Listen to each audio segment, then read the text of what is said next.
America आणि Iran यांच्यात पाकिस्तानमध्ये चर्चेचं दुसरं सत्र आज पार पडणार आहे. पण अमेरिकेचे उपराष्ट्रपती JD व्हान्स यांनी मात्र अजूनही वॉशिंग्टन सोडलेलं नाही अशी सूत्रांची माहिती आहे. तर अमेरिकेनं हॉर्मुझवरची नाकेबंदी हटवावी या मुद्द्यावर इराण ठाम असल्यानं इराण चर्चेत सहभागी होणार की नाही याबाबत अजूनही संभ्रम कायम आहे. तर कालच इराणनं युद्धही नाही आणि कोणती डीलही नाही अशा प्रकारची भूमिका मांडल्याचं सूत्रांकडून समोर येत आहे. यावरून आजही चर्चा होणार की नाही यावर मात्र प्रश्नचिन्ह कायम राहणार आहे.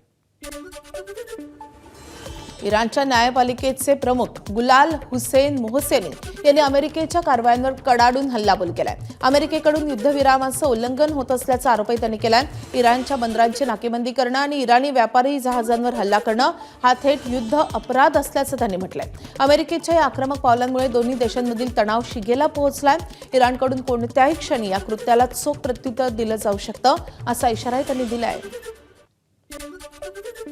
अमेरिका आणि इराणमधल्या चर्चेवर प्रश्न उपस्थित होत असताना पाकिस्तान मात्र चर्चेचं दुसरं सत्र पार पडणार असल्याचं ढोल वाजवत आहे. इराण नाकेबंदीवरच्या आपल्या भूमिकेवर ठाम आहे. पण अमेरिकेचे उपराष्ट्रपती JD व्हान्स अजून अमेरिकेतच असल्याचं समोर येत आहे. आणि यामुळे चर्चासत्र पार पडेल की नाही यावर अजून तरी प्रश्नचिन्ह कायम आहे. एकीकडे इराण आणि अमेरिका यांच्यातील शस्त्रसंधीची मुदत भारतीय वेळेनुसार संध्याकाळी 5च्या सुमारास संपणार आहे. तर इराण अमेरिकेसोबतच्या दुसऱ्या चर्चासत्राला जाणार नसल्याचं समोर येत आहे. यातच काल ट्रम्प यांनी शस्त्रसंधी वाढवली जाणार नसल्याचं स्पष्ट केलंय. इराणनं आमच्या मागण्या मान्य कराव्यात असंही ट्रम्प यांनी म्हटलंय. इराण जर मागण्या मान्य करणार नसेल तर आमचं सैन्य परत हल्ले करायला सज्ज आहे असा इशाराही ट्रम्प यांनी दिल्याचं सूत्रांकडून समजतंय. हॉर्मुझवर अजूनही आमचा ताबा असल्याचं ट्रम्प यांनी दावा केलाय. अजित पवारांच्या विमान अपघाताला 3 महिने पूर्ण झालेत. काल त्यांच्या पत्नी आणि सध्याच्या उपमुख्यमंत्री सुनेत्रा पवारांनी पहिल्यांदाच अजित पवारांच्या विमान अपघाताबाबत शंका व्यक्त केली आहे. दादांच्या विमान अपघाताबाबत माझ्याही मनात शंका आहे असं सुनेत्रा पवार म्हणाले. बारामती पोटनिवडणुकीसाठी प्रचाराची वेळ संपताना सभा पार पडलेली आहे आणि सभेत बोलताना सुनेत्रा पवारांनी अजित पवारांच्या विमान अपघाताबाबत शंका उपस्थित केली आहे. दादांच्या अपघाताबाबतच्या सर्व शंकांचं निरसन व्हायला हवं अशी मागणी सुनेत्रा पवारांनी बोलून दाखवली आहे. यावेळी मुख्यमंत्री फडणवीसही मंचावर उपस्थित होते. सुनेत्रा पवारांनी केलेल्या मागणीवर फडणवीसांनी उत्तर दिले. अपघाताचं सत्य बाहेर आल्याशिवाय शांत बसणार नाही असं फडणवीस म्हणाले. आदरणीय दादांच्या दुर्दैवी अपघाताबाबत अनेकांच्या मनामध्ये शंका आहेत. त्या तुमच्या मनात आहेत तशाच माझ्याही मनात आहेत. या शंकांचं नक्कीच निरसन झालं पाहिजे. प्रत्येक प्रश्नाचं उत्तर आपल्याला मिळालं पाहिजे. पण या दुर्घटनेबाबतचे सत्य मात्र स्पष्टपणे समोर आलंच पाहिजे. काही चुकीचं आढळल्यास दोषींवर कठोरात कठोर कारवाई व्हावी हीच तुमच्यासारखीच माझी सुद्धा ठाम भूमिका आहे.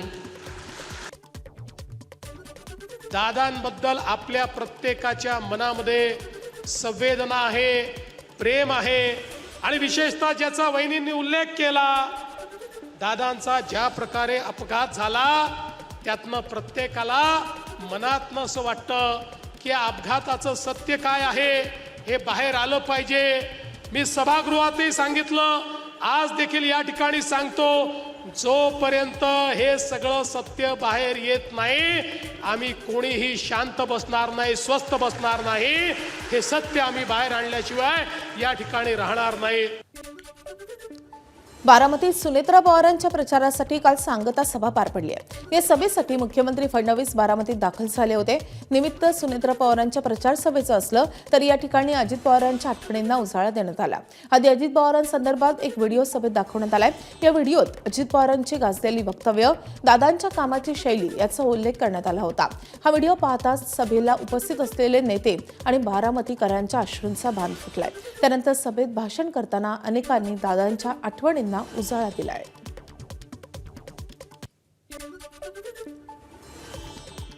बारामतीतल्या सांगता सभेसाठी मुख्यमंत्री फडणवीसांनी हजेरी लावली.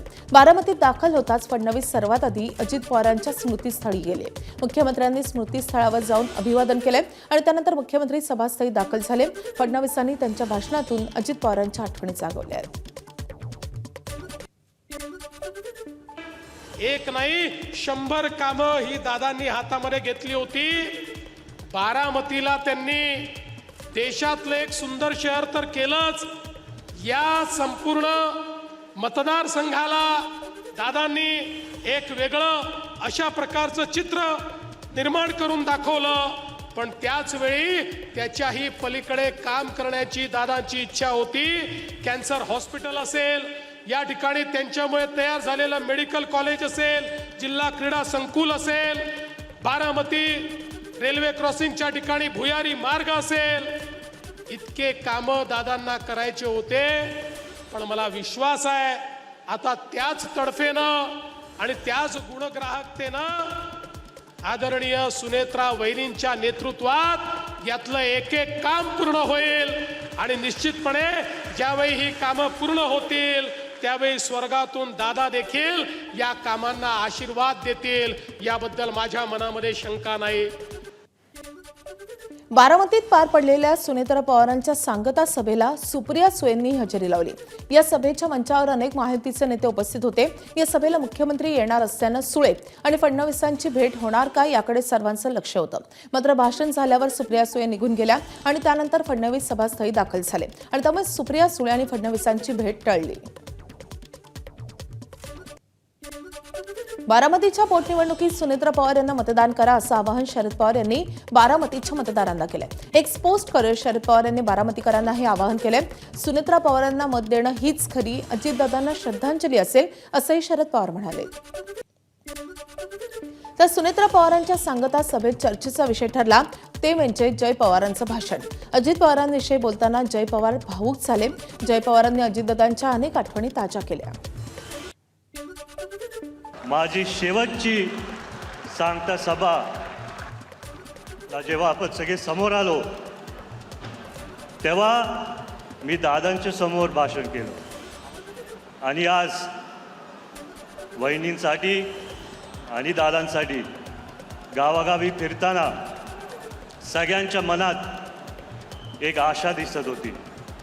दादांचं प्रेम दिसत होतं, दादांची आठवणी दिसत होते. मला अजून आठवतंय त्या सांगत्या सभेत मी दादांच्या समोर पहिल्यांदा भाषण केलं आणि दुर्दैवाने ते शेवटचं भाषण त्यांच्यासमोर होतं. मी दादांचे जुन्या आठवणी गावागावी जाताना खूप यायचे. दादांचं एक भाषण जिथं असेच भरभरीत सभेत कोणतरी दादांना बोललं, दादा आय लव्ह यू, आणि दादा बोलले पहिला बायकोला जाऊन लव्ह यू बोल. मग माझ्याकडे त्याचं लक्ष गेलं आणि मग परत काही दिवसानंतर दादा कागदपत्र वाचत होते आणि परत कोणतरी बोललं, दादा आय लव्ह यू. दादा हसून बोले आय लव्ह यू टू. आणि आज मी दादांचा उल्लेख करणारे तुमच्या सर्वांसाठी सर्व बारामतीकर आय लव्ह यू टू. बारामतीत मुख्यमंत्री देवेंद्र फडणवीसांच्या भाषणादरम्यान अजितदादा प्रेमींनी बॅनर झळकावले. मुख्यमंत्री साहेब महाराष्ट्राच्या पहिल्या महिला मुख्यमंत्री कधी होणार, दादांचं स्वप्न सुनेत्राबाईंनी पूर्ण करणार का, अशा आशयाचे बॅनर दाखवत मुख्यमंत्र्यांना सवाल उपस्थित करण्यात आला. बारामती विधानसभेच्या पोटनिवडणुकीच्या प्रचाराच्या पार्श्वभूमीवर उमेदवार सुनेत्रा पवारांच्या प्रचाराची काल बारामतीमध्ये सांगता सभा पार पडली. या सभेला मुख्यमंत्र्यांसह महायुतीतील अनेक नेते उपस्थित होते. मुख्यमंत्री फडणवीस भाषण करत असताना दादा प्रेमींनी हे बॅनर दाखवले आहेत. राहुरी विधानसभा पोटनिवडणुकीच्या प्रचाराच्या तोफाही थंडावल्या आहेत. प्रचाराच्या शेवटच्या दिवशी राष्ट्रवादी शरदचंद्र पवार पक्षाचे उमेदवार गोविंद मुकाटे यांची राहुरी शहरात सांगता सभा झाली आहे. या सभेला राष्ट्रवादीचे अध्यक्ष शरद पवार येणार होते, मात्र त्यांची तब्येत बिघडल्यानं ते सभेला येऊ शकले नाही. तर राष्ट्रवादीच्या खासदार सुप्रिया सुळे देखील बारामतीत सुनेत्रा पवार यांच्या सभेसाठी उपस्थित असल्यानं त्या देखील या सभेला येऊ शकल्या नाहीत, असं राष्ट्रवादीचे उमेदवार गोविंद मुकाटे यांनी सांगितलंय. दरम्यान राष्ट्रवादी शरदचंद्र पवार पक्षाचे माजी मंत्री प्राजक्त तनपुरे यांनी शेवटपर्यंत आपली भूमिका स्पष्ट केली नाही. याबद्दल मुकाटे यांना विचारले असता ते आणि त्यांचे कार्यकर्ते माझ्यासोबत आहेत असा दावा मुकाटेंनी केलाय. दरम्यान प्रचारावेळी मतदारसंघातील प्रत्येक गावात जाता आले आणि लोकांचा प्रतिसाद बघता माझा विजय पक्का आहे असा विश्वास मुकाटे यांनी व्यक्त केलाय. प्राजक्त तनपुरेंनी अर्ज न भरणं हाच अप्रत्यक्षपणे दिलेला पाठिंबा आहे असं राधाकृष्ण विखे पाटील यांनी म्हटलंय. राहुरीत ते बोलत होते. तनपुरेंनी पाठिंबा जाहीर करण्याची आवश्यकता नाही, कारण ते निवडणुकीत त्यांचे सगळे लोक काम करत आहेत असंही विखे म्हणाले. राहुरी विधानसभा पोटनिवडणुकीतून शरद पवारांच्या राष्ट्रवादीचे नेते प्राजक्त तनपुरे यांनी माघार घेतल्यानंतर भाजप विरोधात राष्ट्रवादीनं गोविंद मुकाटेंना उमेदवारी दिली. मात्र माघार घेणारे तनपुरे कुणाला पाठिंबा देणार याबाबत संभ्रमावस्था कायम असताना विखेंनी हे महत्त्वाचं वक्तव्य केलंय. त्यांच्याशी आम्ही जेव्हा चर्चा केली त्यावेळी ही भूमिका होती, तालुक्याच्या विकासाकरता ज्या गोष्टी अभिप्रेत आहेत त्या आता आम्हाला भविष्यात आपल्याला करायच्या आहेत. लोकशाहीचं एक व्यासपीठ आहे निवडणूक लढवणं, परंतु एक दोन गोष्टी आहेत. शिवाजीरावांच्या निधनानंतर ही निवडणूक ज्या वेगळ्या प्रसंगात होती म्हणून त्याला एक वेगळा कनोरा होता, आणि प्लस तालुक्याच्या विकासात म्हणजे आमच्या भूमिका जर सरकार त्यासाठी वावर मान्य करत असेल तर या निवडणुकीत आम्ही कमी काय लढणार नाही. आणि मुख्यमंत्री महोदयांनी त्यांना विनंती केली होती की या सगळ्या शिवाजीरावांच्या दुःखाच्या पार्श्वभूमीवर आपण थांबलं पाहिजे, तर त्यांनी ती विनंती मान्य केली. लोकसभेत नारी शक्ती वंदन विधेयक नामंजूर झाल्यानंतर सत्ताधाऱ्यांनी विरोधकांची कोंडी करण्यास सुरुवात केली आहे. काल मुख्यमंत्र्यांनी पत्रकार परिषद घेतल्यानंतर महायुतीचे मुंबईत जनाक्रोश मोर्चा काढलाय. मुंबईतील जांभोरी मैदानातून या मोर्चाला सुरुवात झाली. त्यामध्ये मंत्री आशिष शेलार, गिरीश महाजन, मुनगंटीवार यांच्यासह प्रमुख नेते सहभागी झाले होते. मुंबईतील वरळी डोमपर्यंत हा मोर्चा काढण्यात आलाय आणि त्यानंतर वरळी डोममध्ये जनाक्रोश महिला संमेलन पार पडले. या संमेलनात बोलताना मुख्यमंत्री फडणवीसांनी विरोधकांवर चांगलाच हल्लाबोल केलाय. झोपेचं सोंग घेऊन झोपलेल्या लांडग्यांना महिला आरक्षण नकोय असं म्हणत मुख्यमंत्री फडणवीसांनी विरोधकांचा स्तर काढलेला आहे. तर फक्त एक मोर्चा काढून काही होणार नाही, महिलांमध्ये जनजागृती करण्याची गरज आहे असंही फडणवीसांनी म्हटलंय. झोपलेल्याला जागं करता येतं, पण झोपेचं सोंग घेऊन जे बसले आहेत त्यांना जागं करता येत नाही. हे झोपेचं सोंग घेऊन बसलेले जे काही लांडगे आहेत, ज्यांना या ठिकाणी महिलांचं आरक्षण नको आहे, त्यांना हे माहिती आहे. अरे 2023 साली महिला आरक्षणाचं विधेयक आलं त्यावेळी त्यांना हे माहिती होतं की एनडीए कडे 2/3 मेजॉरिटी आहे. आपण मत दिलं नाही तरीही बिल पास होणार.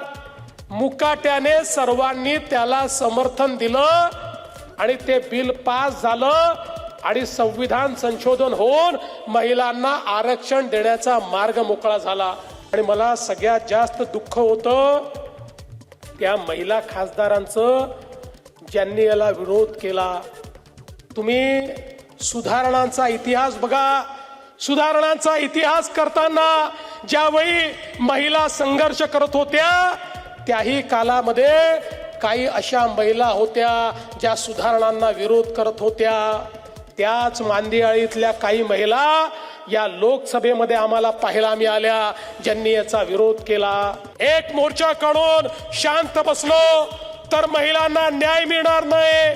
आणि जर या 150 लोकांना या ठिकाणी लक्षात आलं की महिलांना आपण दाबू शकतो, एक खेळी त्यांनी यशस्वी केली आहे, पण या खेळीनंतर जर आपण आग लावली नाही तर हे प्रत्येक वेळी महिलांना अशाच प्रकारे दाबत राहतील. हे कधीच महिलांचा विकास होऊ देणार नाही. आणि म्हणून प्रत्येक महिलेच्या मनामध्ये आग जागृत करण्याकरता मैदानामध्ये उतरण्या हीच ती वेळ आहे, हीच ती वेळ आहे.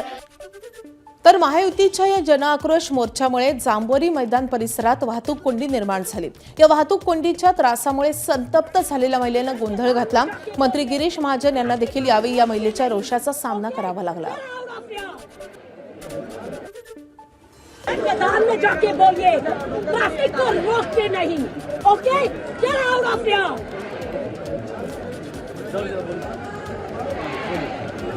Did you not understand? Did you not understand? अरे जाइए.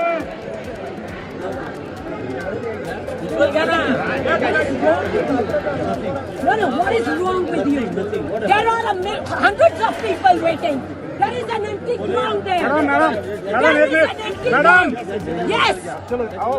Get out of here. मुख्यमंत्र्यांनी दिलेल्या आव्हानावरून उद्धव ठाकरेंनी निशाणा साधलाय. एवढ्या खालच्या पातळीवर आम्ही येऊ शकत नाही असं उद्धव ठाकरेंनी म्हटलंय. पण अरुण जेटली सारखा एक माणूस, जबाबदार माणूस, त्या लोकसभेत त्यांनी म्हटलेलं आहे, त्यांचं भाषण आहे ते रवीश कुमारांच्या त्या एपिसोडमध्ये बघा. आणि मग देवेंद्र फडणवीसांना सांगायचंय की आज तुमच्या भाजपात अरुण जेटलींच्या पातळीचा कोणी नाही. हे देशाचं नव्हे तुमचं दुर्दैव आहे. पातळीचा इकडे प्रश्न नाही आहे. पातळी एवढ्या खालच्या पातळीवरती आम्ही येऊच शकत नाही. 5 वर्ष मी प्रामाणिकपणे पक्षाचं काम केलं आणि त्यामुळे माझा विधान परिषदेसाठी विचार व्हावा अशी मागणी रमेश राजूरकर यांनी पक्ष नेतृत्वाकडे केली आहे. विधान परिषदेसाठी मोर्चेबंधणी सुरू झाली आहे. विधानसभेत तिकीट नाकारलं, आता विधान परिषदेत संधी मिळावी अशी भाजपमधील अनेक पदाधिकाऱ्यांची भावना आहे. विधान परिषद मिळावी म्हणून मुख्यमंत्री देवेंद्र फडणवीस, महसूल मंत्री चंद्रशेखर बावनकुळे, सुधीर मुनगंटीवार यांच्या भेटीगाठीसाठी धावपळ सुरू आहे. रमेश राजूरकर यांना वरोरा विधानसभा मतदारसंघातून भाजपनं तिकीट नाकारलं होतं. त्यांनीही आता विधान परिषदेसाठी मोर्चेबंधणी सुरू केली आहे. सुधीर मुनगंटीवार आणि हंसराज अहिर यांनाही त्यांनी निवेदन दिलं आहे. एबीपी माझा, उघडा डोळे बघा नीट.